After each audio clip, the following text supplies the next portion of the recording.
नमस्कार, आप देख रहे हैं लोकल हरियाणा न्यूज। मैं करमवीर सिंह। प्रदेश भर में ई टेंडरिंग और राइट टू रिकॉल को लेकर सरपंचों का विरोध लगातार जारी है और हमने इसके संदर्भ में आपको कई बार खबरें दिखाई हैं। जिस प्रकार से पूरे प्रदेश के अंदर नई ग्राम पंचायतों का गठन हुआ है, उसके बाद से सरकार की जो ये पॉलिसी आई है उसको विरोध किया जा रहा है। आज हमारे साथ सरपंच एसोसिएशन कनीना के प्रधान हैं वेद प्रकाश उर्फ मिंटू गोमला। इन्होंने भी अपना विरोध जाहिर किया है। इसके बाद एसडीएम को ज्ञापन भी सौंपा गया है। तो आज हम इनके पास पहुंचे हैं और इनसे हम जानने का प्रयास करेंगे कि ई टेंडरिंग का विरोध आखिर क्यों। ये सवाल, क्योंकि जिस प्रकार से लोग कह रहे हैं कि जो विपक्ष के लोग कहें या जो पब्लिक है, उसमें से बातें निकल के आती हैं कि सरपंच जो है इसका विरोध कर रहे हैं, तो कहीं ना कहीं भ्रष्टाचार की बातें लोग करते हैं।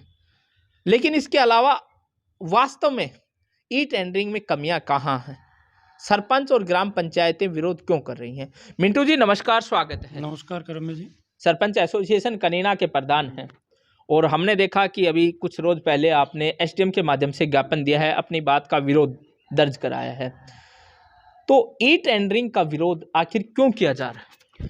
ई टेंडरिंग का मतलब ये है कि सरपंचों को बांधने का काम कर रही है सरकार।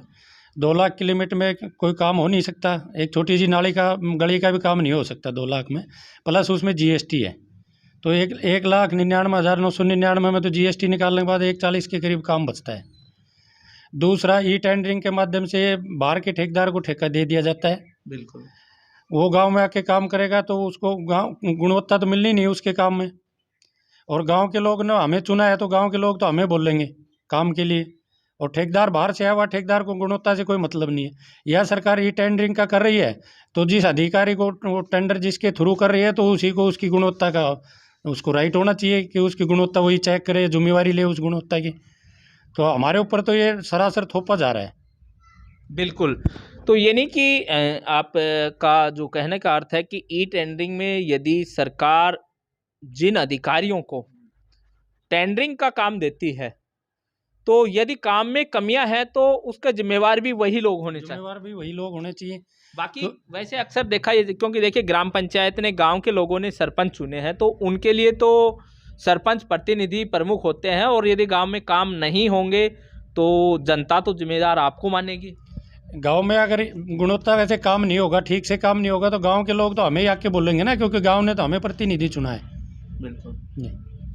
तो इसके अंदर आपको क्या लगता है कि इसमें जो है बदलाव किया जाना चाहिए? बदलाव करना चाहिए, राइट टू रिकॉल का भी और ई टेंडरिंग का भी, दोनों चीज़ों का बदलाव करना चाहिए। अच्छा, राइट टू रिकॉल का जो है क्यों, यदि गांव में सरपंच अच्छा काम नहीं कर रहे तो हटाने में क्या प्रॉब्लम है? हटाओ उनको। नहीं, राइट टू रिकॉल मान लिया ठीक है, लेकिन पहले ये विधानसभा या लोकसभा में तो लागू किया जाए ना, विधायक और सांसद महोदय पे भी किया जाए ये चीज़। तो बिल्कुल।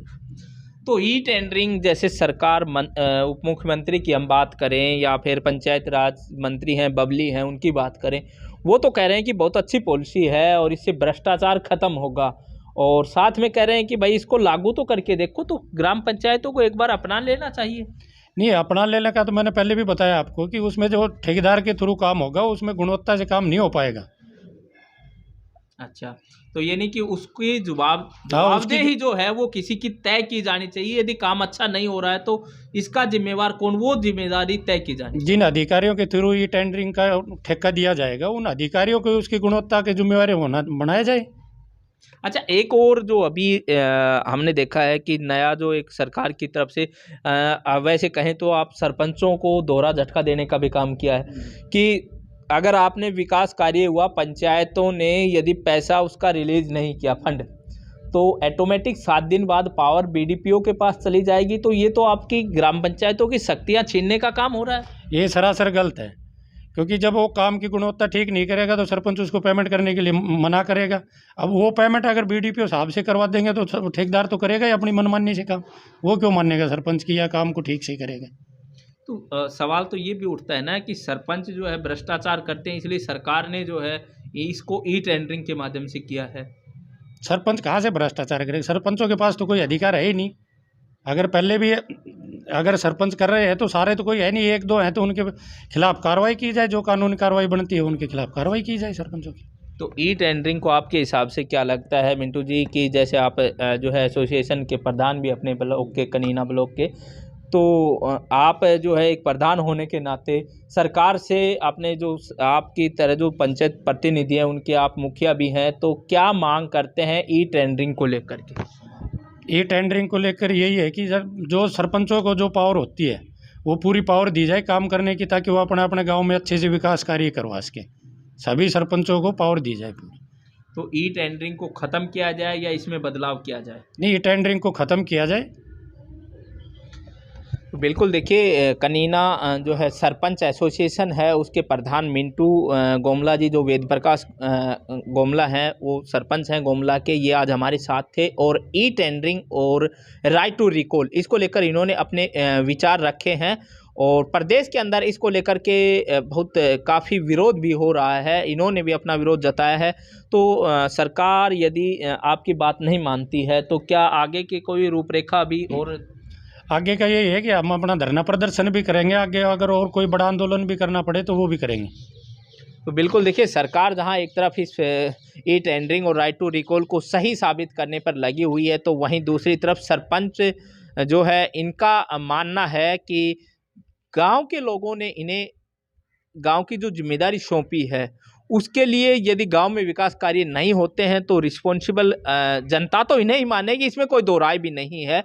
बाकी जो सरकार जिस प्रकार से भ्रष्टाचार की, हाँ भ्रष्टाचार का कोई मैं ये कहता हूँ कि इस ई टेंडरिंग से रुक जाएगा, ये कोई इस बात की कोई आज तक न तो किसी ने इस चीज़ का दावा किया है और न कोई दावा कर सकता है कि ई टेंडरिंग के माध्यम से भ्रष्टाचार, क्योंकि देश के अंदर बड़े बड़े जितने भी बड़े ई टेंडरिंग के माध्यम से प्रोजेक्ट होते हैं उनके अंदर किस तरह से भ्रष्टाचार होता है वो आपके और हमारे सामने खूब आता है।